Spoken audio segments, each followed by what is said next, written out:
What's going on, guys? It's Steve. So I'm going to leave the link to the article in the description below. Shout out to ESPN for this article.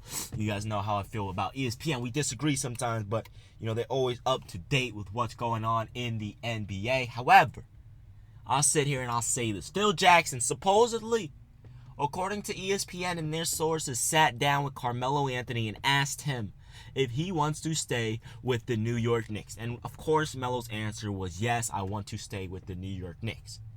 Now, according to the article, there are people in Phil Jackson's posse. There are people in Phil Jackson's posse or group or whatever the hell you want to say that say it's best for both Carmelo and for the New York Knicks to part way. You guys already know how I feel. I think it's better in terms of winning a championship, it's better for Melo to try and leave. Perhaps go to Boston, a team that's already contending for a deep playoff run. I know he hated the Celtics growing up. That would be hard for me to play for the Celtics. I hate them as well. And that would be hard because Boston and New York are rivalry.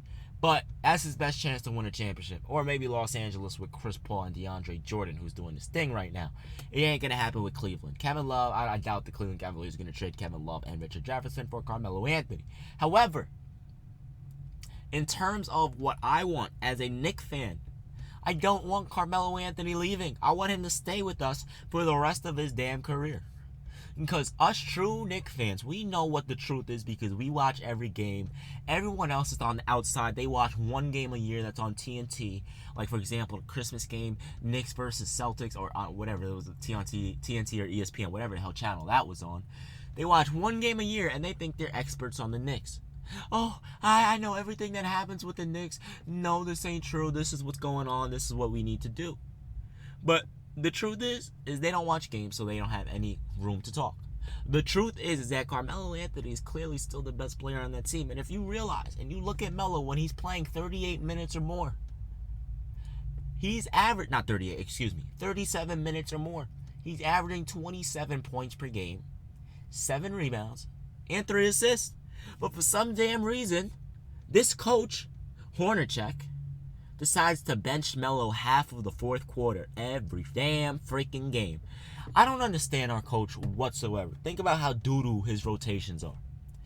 There are games where the Knicks, let's say we're down 2 to start, to start the fourth quarter. The fourth quarter hasn't started yet, but it's about to start. He doesn't put Melo in.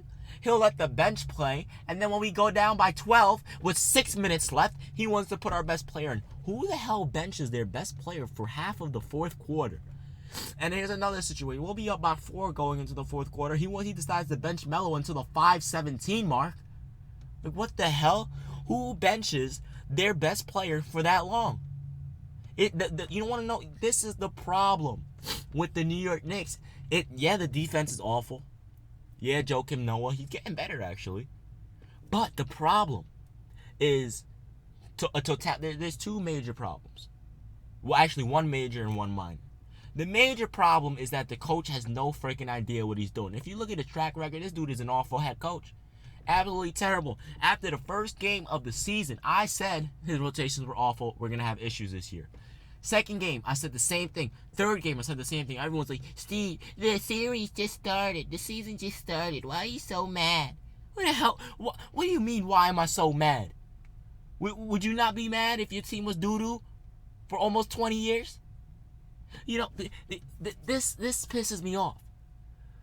Months go by and I'm saying the same thing, but everyone wants to blame Phil Jackson when it's clearly Coach Hornacek's fault. It ain't Melo's fault that he's getting benched halfway through the fourth quarter, sometimes 3 quarters through the fourth quarter, 75% of the fourth quarter.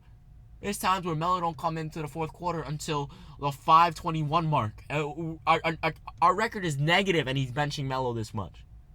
Makes no sense. Makes no sense when he's playing 37 minutes or more. He's averaging 27 points per game. Why? And we win more. So why the hell are we not playing Melo more minutes? Why is it that LeBron James can play 38 minutes per game in his 14th season, but our damn coach wants to play Melo 32 minutes per game, and then they wonder why the New York Knicks suck? They wonder why the Knicks can't win a game. It's so clear and evident. It's ridiculous. Anyway, guys, I just wanted to come out and tell you guys about this new information, and I wanted to talk about the coaches. But Steve, I'm out. Peace.